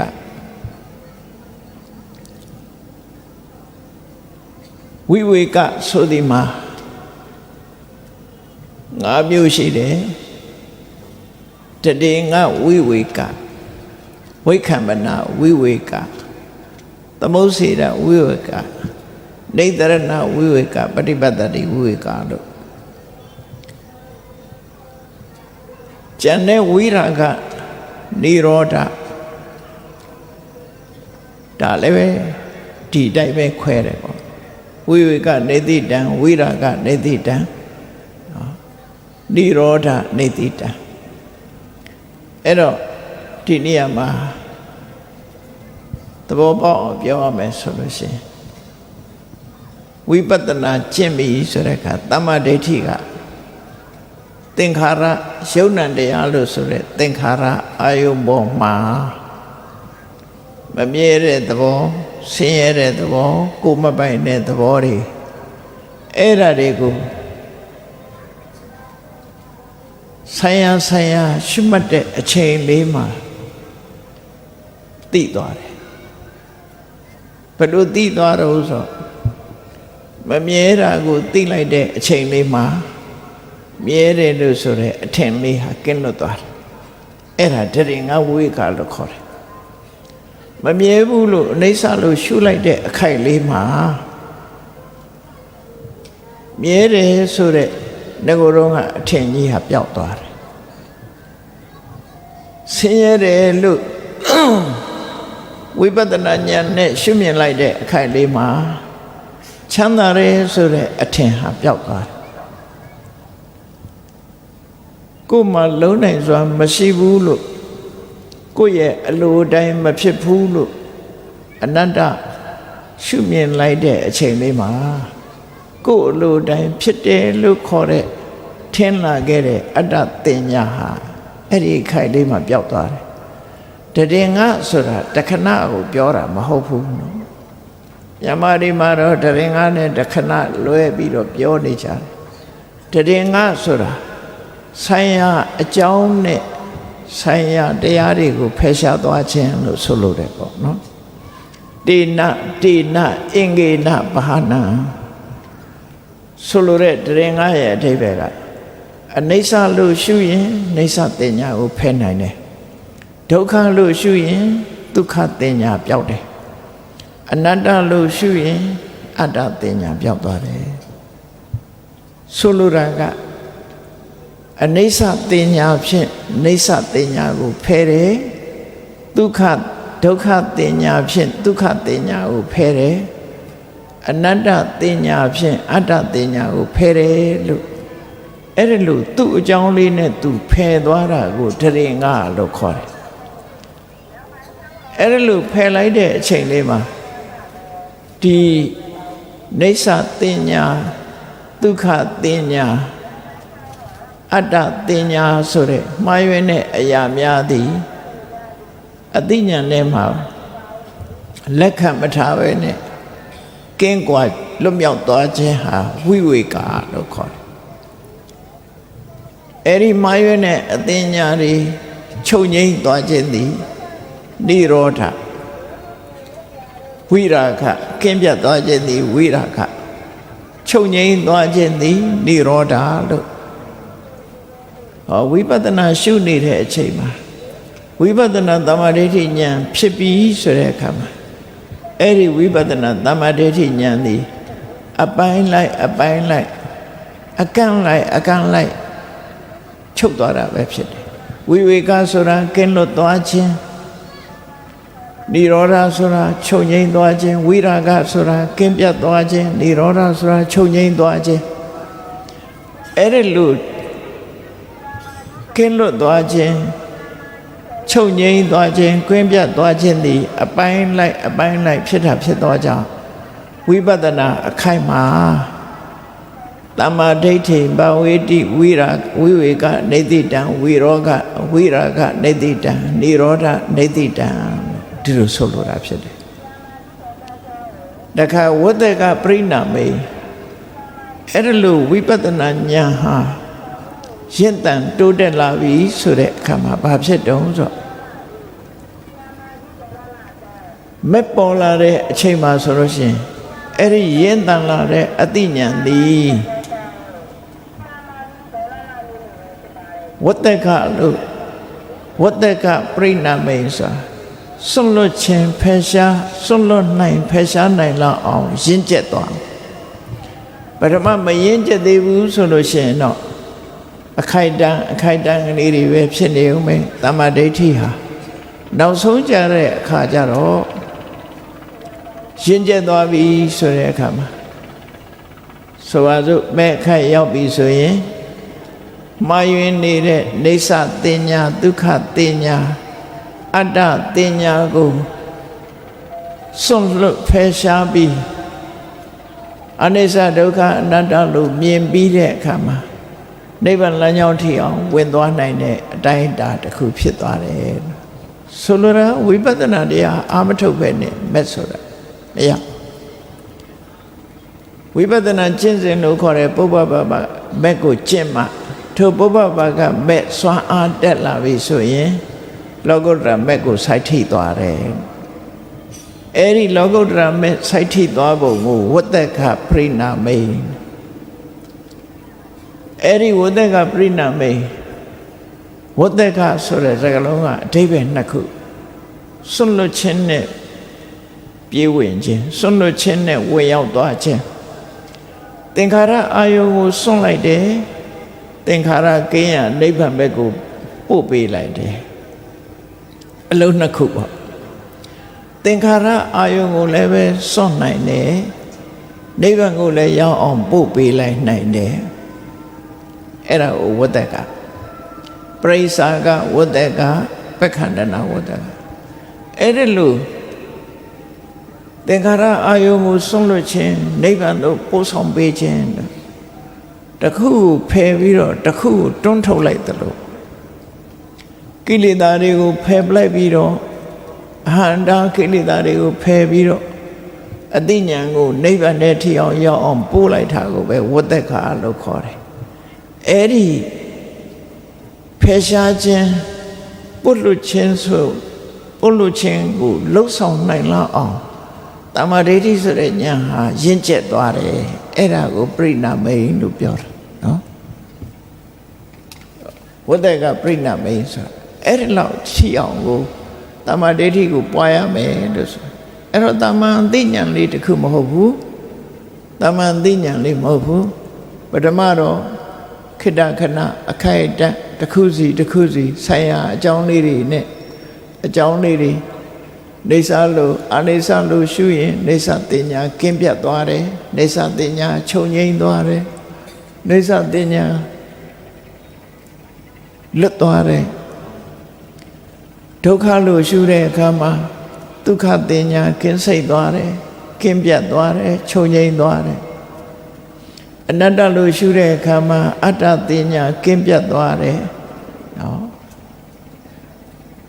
ချုပ်ငြိမ်းသွားတယ်အဲ့ဒီလိုချုပ်ငြိမ်းသွားပြီးရင့်ကျက်လာတဲ့အခါမှာတစ်ဖက်ကကိလေသာအာယုံကိုဖယ်ရှားပြီးတစ်ဖက်ကနိဗ္ဗာန်ဘက်ကိုတွန်းပို့လိုက်တယ်ဖယ်ရှားတွန်းပို့ဒီအလုံးနှလုံးကိုလုံးနိုင်လောက်အသိဉာဏ်သည်ရင့်ကျက်သွားပြီလို့ဆိုလို့အဲ့တော့ဝိပဿနာဉာဏ်ရင့်ကျက်သွားလို့ရှိရင်မဲ့ရောက်သွားတာဒီအဆင့်လေးကိုပြောတာနော်အဲ့ဒီလိုသမ္မာဒိဋ္ဌိဘာဝိတိဝိဝေကနေတိတံဝိရာဂနေတိတံនិရောဓနေတိတံဝတ္တကပရိနာမေဒီအဓိပ္ပာယ်ကိုရှင်းပြတာဖြစ်တယ်ပေါ့ထို့တူပဲသမ္မာသင်္ကပ္ပဆိုတဲ့အတွေးဟာလည်းပဲနေစာလို့တွေးနေတဲ့အတွေးကိုအနိစ္စဆိုတဲ့အတွေးနဲ့ဖယ်ရှားတယ်ထို့သူဖယ်ရှားလိုက်တဲ့အခါမှာအနိစ္စအတွေးဟာစိတ်သုံးသွားတယ်ကင်းပြတ်သွားတယ်ချုပ်ငြိမ်းသွားတယ်နေဆဆိုတဲ့အတွေ့ဟာချုပ်ငြိမ်းသွားတယ်ဒုက္ခဆိုတဲ့အတွေ့ဟာလည်းဒုက္ခဆိုတဲ့အတွေ့ကြောင့်ပြတ်ဆဲသွားတယ်ချုပ်ငြိမ်းသွားတယ်ငါလုပ်လို့ရတယ်ငါအလိုတိုင်းဖြစ်တယ်လို့ဆိုတဲ့အတ္တအတွေ့ဟာလည်းပဲအနတ္တကိုရှုမြင်ခြင်းအဖြစ်အတ္တအတွေ့သည်ကင်းစိတ်သွားတယ်ကင်းပြတ်သွားတယ်ချုပ်ငြိမ်းသွားတယ်လေ့ကျင့်မှများတဲ့အခါကျတော့မာယွန်းနဲ့အတွေးကိုတွေးစေတတ်တဲ့ကိလေသာတွေကိုတစ်ဖက်ကဖယ်ထုတ်လိုက်ပြီးတစ်ဖက်ကနိဗ္ဗာန်ရောက်သည့်ထိအောင်တွန်းပို့လိုက်လောက်အောင်ရင့်ကျက်သွားတဲ့သမ္မာသင်္ကပ္ပမျိုးရရှိသွားတယ်လို့ဆိုဟောတရားအထုတ်တယ်ဆိုတာအဲ့ဒါလို့ဆိုလို့တယ်ပေါ့နော်အလိုသဘောပေါက်ဖို့လိုတယ်သမ္မာဝါယာမသမ္မာတတိသမ္မာသမာဓိဆိုတဲ့နေရာမှာလည်းပဲထို့တူပဲဝိဝေကနေတိတံဝိရာဂနေတိတံនិရောဓနေတိတံအဲ့ဒီအဆင့်ပေါ်မှာမိပြီးတော့ကိုယ့်ရင်နဲ့နှလုံးထဲမှာသမ္မာဒိဋ္ဌိသမ္မာသင်္ကပ္ပသမ္မာဝါယာမသမ္မာတတိသမ္မာသမာဓိဖြစ်အောင်ကြည်ကြံကြုတ်ကိုပွားများအထောက်အမယ်အဲ့ဒီလိုအထောက်တာဟာဘယ်လိုပုဂ္ဂိုလ်ကမှအထောက်တာတော့ဆို ဆရာကောင်းရှိတဲ့ပုဂ္ဂိုလ်မိကောင်းဆွေကောင်းရှိတဲ့ပုဂ္ဂိုလ်ကမှအထုတ်တာတဲ့ဒါကြောင့်မို့မိကောင်းဆွေကောင်းဟာရာခိုင်နှုန်းပြည့်အကျိုးပြုတာဖြစ်တယ်လို့မြတ်စွာဘုရားဒီအဓိပ္ပာယ်ကိုရှင်းပြတာနော်ဆရာကောင်းမရှိဘဲနဲ့ဒီအတိကိုသိနိုင်စွာမရှိဘူးမြတ်စွာဘုရားကနောက်ဆုံးမှာကောသလမင်းကြီးကိုတိုက်တွန်းတယ်ဒါကြောင့်မို့တဲ့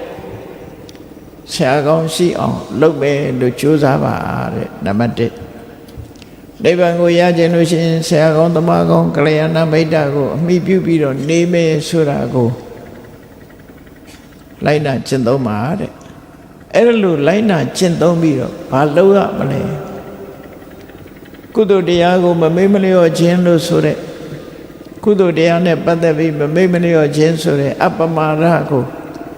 အမြဲတမ်းလက်ကင်ထားပြီးတော့နေနိုင်အောင်ကြိုးစားပါဒါကတော့ကောသလမင်းကြီးကိုဆုံးမတာနော်ဆရာကောင်းသမားကောင်းရပြီတဲ့အခါမှာဆရာကောင်းသမားကောင်းကိုအမိပြုအချိန်ကြီးကောင်းလာတဲ့အခါမှာကုသိုလ်တရားတွေပေါ်မှာမမေ့မလျော့ခြင်းဆိုတဲ့အပမာဒတရားသည်နိဗ္ဗာန်ရဖို့အတွက်အနိကအကြောင်းတစ်ခုဖြစ်လာတယ်ဒါကြောင့်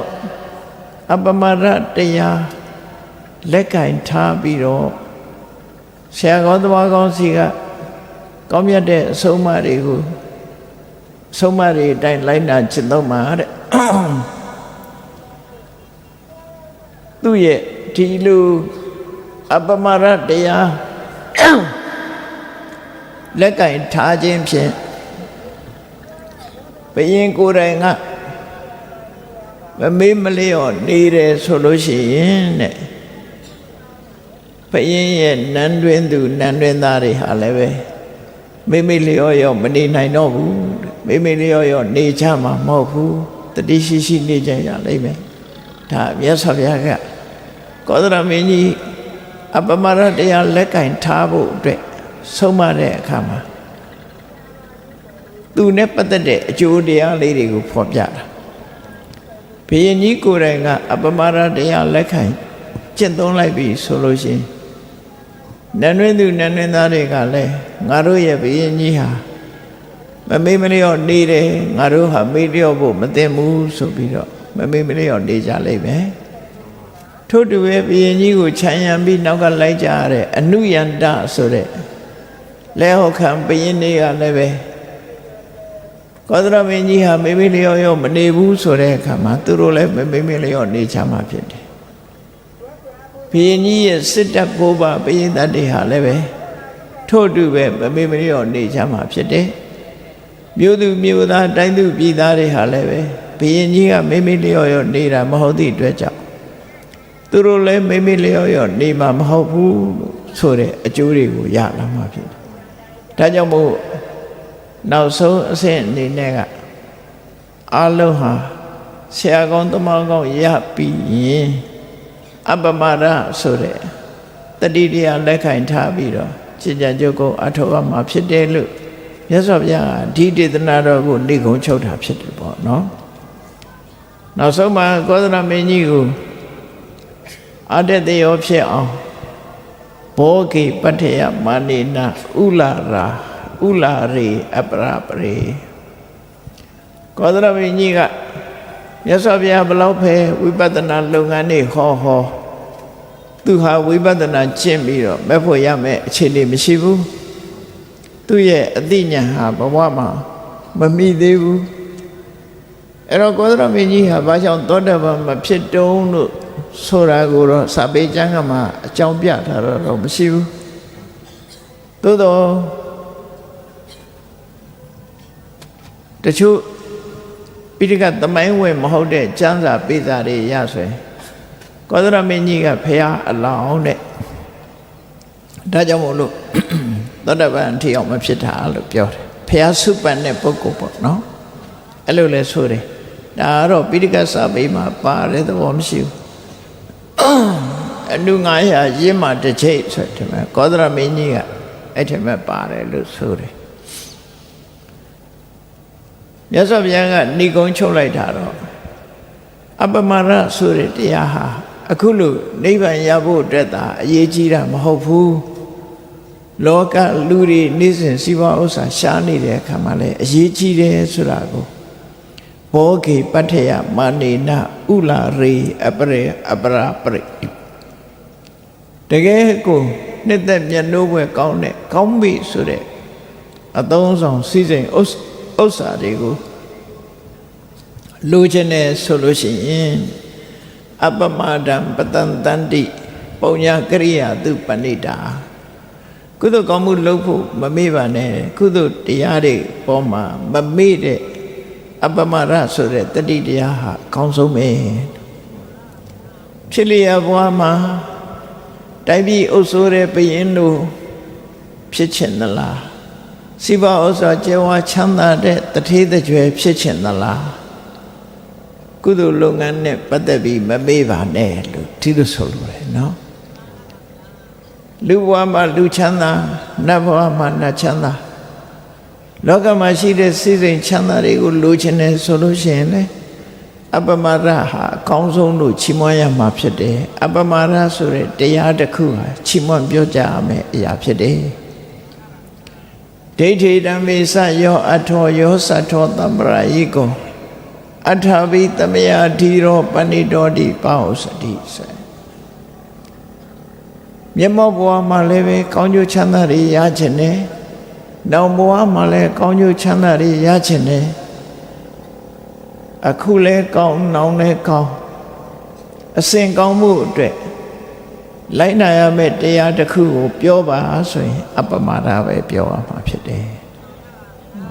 ဒါကြောင့်မို့ကုသိုလ်ကောင်းမှုတွေပေါ်မှာမမေ့တဲ့အပမဒတရားအရေးကြီးဆုံးပဲလို့ဒိဋ္ဌိဓမ္မေစယောအထောယောသထောတမ္ပရာယိကောမြတ်ဘဝမှာရလာမယ့်ကောင်းကျိုးချမ်းသာတွေနောက်ဘဝမှာရမယ့်ကောင်းကျိုးချမ်းသာတွေအဲ့ဒီကောင်းကျိုးချမ်းသာနှမျိုးလုံးကိုရစေနိုင်တဲ့တရားဟာအပမဒတရားသာဖြစ်လို့အပမဒတရားကိုလက်ကင်ထားပြီးကျင့်ကြံကြိုးကိုအထောက်အမှာဖြစ်တယ်လို့မြတ်စွာဘုရားကဒီကလျာဏမိတ်တသုတ်ကိုအခုလိုဏိဂုံးချုပ်တာဖြစ်ပါတရားချက်ခင်သူတော်စင်ပြိဿအပေါင်းတို့ဆရာကောင်းရှိမှနိဗ္ဗာန်ရနိုင်သည်ဆိုတာဒီကလျာဏမိတ်တသုတ်အရာမြတ်စွာဘုရားကိုယ်တိုင်ကဆရာကောင်းကလျာဏမိတ်တရဲ့တန်ဖိုးကိုရှင်းလင်းပြသစွာမိန့်ကြားထိုဆရာကောင်းကိုအမိပြုပြီးတော့နိဗ္ဗာန်ရောက်အောင်ကျင့်ဖို့ကျင့်နည်းတွေကိုမြတ်စွာဘုရားဟောကြားနိဗ္ဗာန်နဲ့မကဘူးလောကချမ်းသာတွေကိုရခြင်းနဲ့အပမဒတရားလက်ကင်ထားပြီးကျင့်ကြံကြိုးကိုအထောက်အမယ်လို့ဒီသုတ်တံမှာဟောကြားထားသည့်အတွက်ကြောင့်လောကီအကျိုးလောကုတ္တရာအကျိုးမျက်မှောက်အကျိုးတမလွန်အကျိုးဆိုတဲ့အကျိုးနှမျိုးလိုလားကြတဲ့မြည်သည့်ပုဂ္ဂိုလ်ပဲမဆိုဒီမြတ်စွာဘုရားရဲ့အဆုံးအမတရားတော်အတိုင်းလိုက်နာကျင့်သုံးနိုင်ကြမယ်ဆိုရင်ကောင်းကျိုးချမ်းသာတွေရမှာဧကံဒိဋ္ဌမလွဲလို့ယုံကြည်စိတ်ချစွာမြတ်ဗုဒ္ဓရဲ့အဆုံးအမအတိုင်းလိုက်နာကျင့်သုံးနိုင်ကြပါစေကုန်သတည်း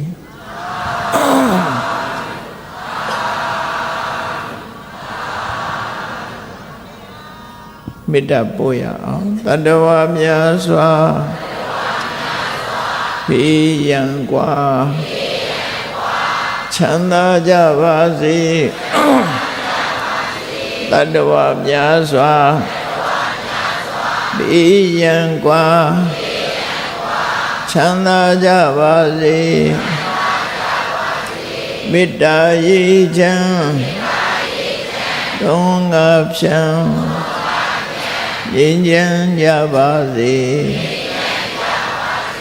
မေတ္တာရိချမ်းဒုံငါဖြံငြိမ်းချမ်းကြပါစေသက်ရှိကျမ်းမာစိတ်ချမ်းသာလူရဆန္ဒပြည့်ပါစေသက်ရှိကျမ်းမာစိတ်ချမ်းသာလူရဆန္ဒပြည့်ပါစေ ဓမ္မောတရံပိဝိတဝါနဝိသာသဗ္ဗေတမုဟတာအာဇရမရာတိတိဘာဝံနိဗ္ဗာနံယန္တုတာရောဓမ္မောတရံလောဘဒေါသမောဟစိတ်တောကင်းပြောက်ကြည်တရားစေကိုပိဝိတဝဝန္တာရှင်ပြတောက်ကြရနာကြရကုန်သောကြောင့်ဝိသတဝေပု္ပ္ပာညင်နောင်ကိလေသာဆေရတောဟုသမျှတို့သည်တမုဟတပိဉ္ကြဘက်တွင်ရေမတင်တဲ့ကဲ့သို့ကင်းစင်လွင်ပြောင်းပေမရောက်အောင်ပဲ့ဖြောင်းအကုန်သည်ဟောတုစစ်စစ်မသွေဖြစ်ကြပါစေကုန်သတည်းအာဇရမရံအိုခြင်းလဲကွာနာခြင်းလဲကင်းသိခြင်းလဲရှင်းထသောတိတိဘောကိလေသာဟုပုခတ်သိကင်းကြီးရာအစစ်ဖြစ်ပေထသောနိဗ္ဗာန်နိဗ္ဗာန်ဟုခေါ်အေးမြူတော်သို့သာရောတရားချစ်ခင်စိတ်ကောင်းဝိညာဉ်သူတော်စင်များတို့သည်ယန္တုပါရမီအစဉ်စဉ်မြင့်တဲ့မြင်၍မလင်ပုံသေးဆက်ရောက်တော်မူကြပါစေကုန်သတည်း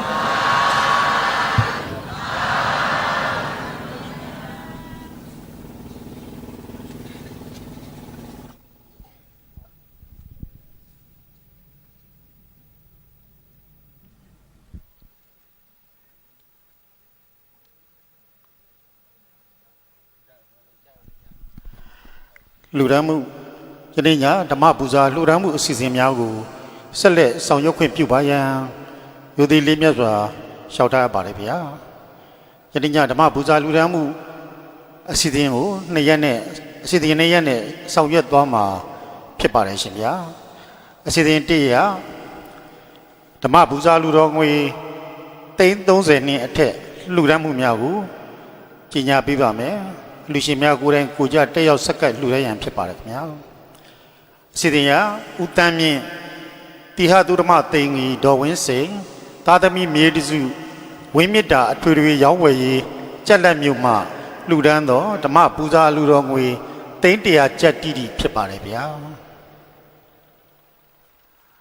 သာဓုသာဓုသာဓုအလူရှင်များကိုယ်တိုင်ကိုကြတက်ရောက်ဆက်ကပ်လှူဒါန်းမှာဖြစ်ပါတယ်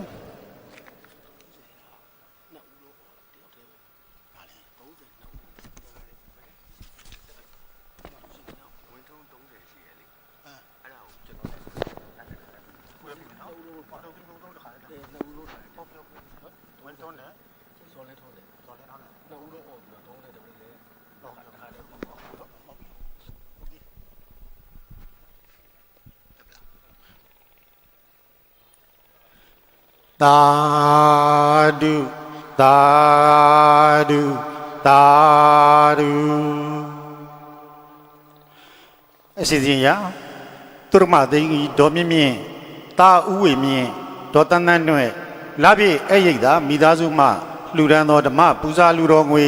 350ကျပ်ကိုဆက်လက်ပြီးတော့လှူဒန်းပူဇော်ရန်ဖြစ်ပါတယ်ဗျာ၎င်းလှူတော်ငွေများကိုဆရာတော်ဘုရား၏ကပ္ပိကကရကဦးချမ်းမြေအောင်မှလက်ခံရယူပေးရန်ဖြစ်ပါတယ်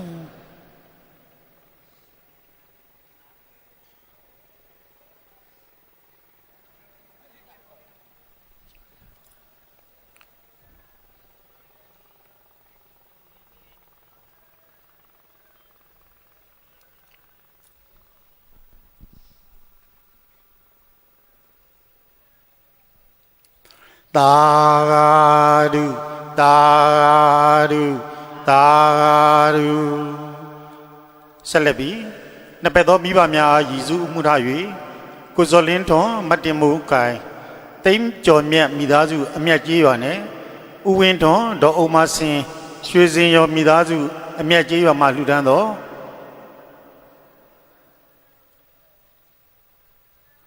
ကိုဇော်လင်းထွန်းကိုဇော်လင်းတော့50ပါ50နဲ့ဥဝင်းထွန်းဒေါ်အုံမရွှေစင်ရောမိသားစုအမြတ်ကြီးရွာမှ30လူတော်ငွေများကိုဆက်လက်လူဒန်းဆက်ကပ်ရန်ဖြစ်ပါတယ်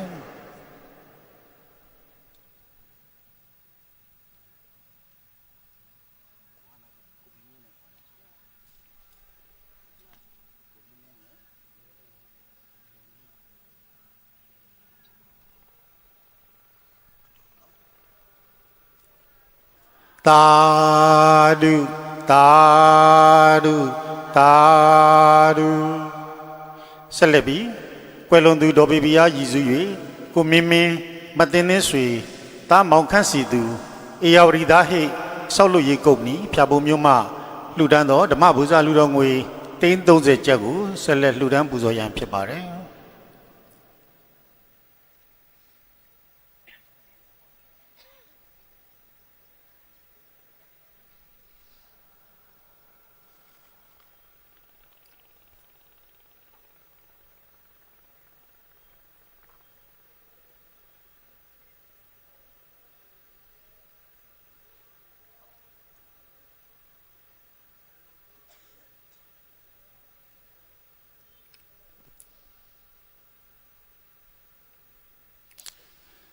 သာဓုသာဓုသာဓုဆက်လက်ပြီးဦးကျော်စောလင်းတိဟသုရမသိင်ကြီးဒေါ်အေးအေးသက်ကလုံမင်းစိန်ရွှေရတနာဆိုင်ဖြာပုံမြို့မှာလှူဒန်းသောဓမ္မပူဇာလူတော်ငွေ30ကျပ်ကိုဆက်လက်လှူဒန်းရန်ဖြစ်ပါတယ်ခင်ဗျာ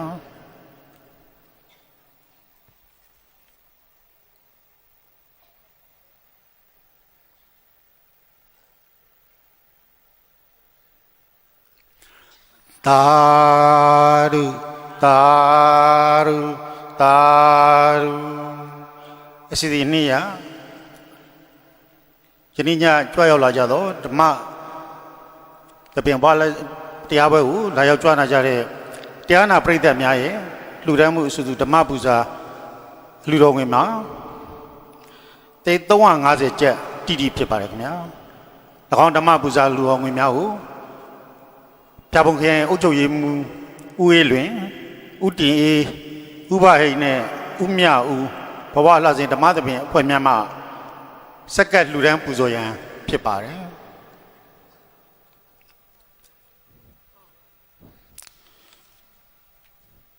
ယနေ့ညလှူဒန်းမှုအစုစု350နဲ့30ထက်လှူဒန်းမှု290စုစုပေါင်းဓမ္မပူဇာလူတော်ငွေမှာ640ကျပ်တိတိဖြစ်ပါတယ်ဗျာ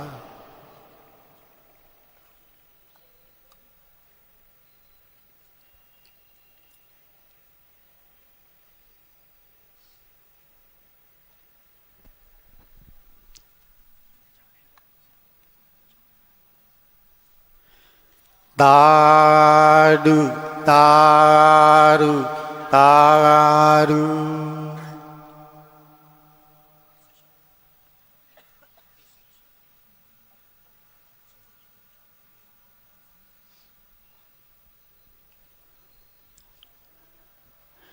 ယနေ့ည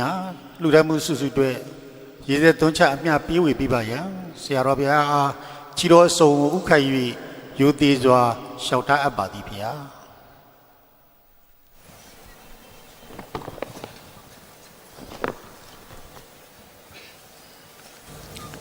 အလုံးစုံကြရှင်ဖေယဘုရားတပည့်တော်တို့သည်ဓမ္မအတိညာရရှိမှသာလျှင်နိဗ္ဗာန်ချမ်းသာကိုမျက်မှောက်ပြုနိုင်ပါသောကြောင့်ဓမ္မအတိညာရရှိစေရန်ဤတန်ကြလျက်ဓမ္မသဘင်ဆင်းရင်ခြင်းပါပြုလုပ်ကြ၍အမတဒါနာဓမ္မဒါနာတရားအလှတော်ကိုပေးလူကြပါကုန်၏တရားတော်မြတ်ကိုယုတိလေးမြတ်စွာမမတ်သားသာအာယုထားလျက်နာကြားကြပါကုန်၏တရားတော်မြတ်ကိုတတဗ္ဗဝတ္ထုအစုစုတို့ဖြင့်ပူဇော်ကြပါကုန်၏ယနေ့ယခုအာထုတ်ပြုလုပ်ကြရသော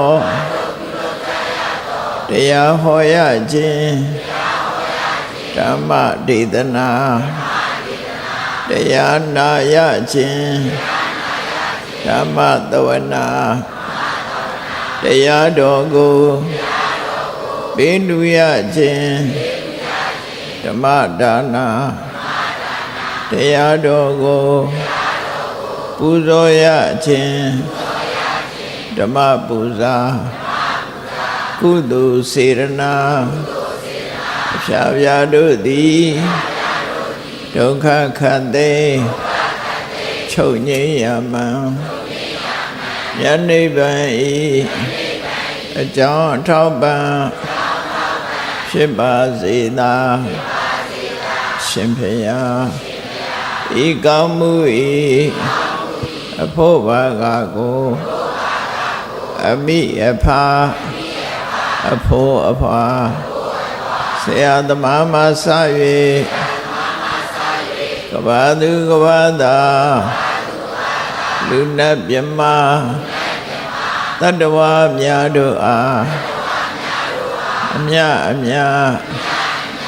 ဝေငှပါကုန်၏ကုသိုလ်အမြကိုယ်စီရကြကုန်သည်ဖြစ်၍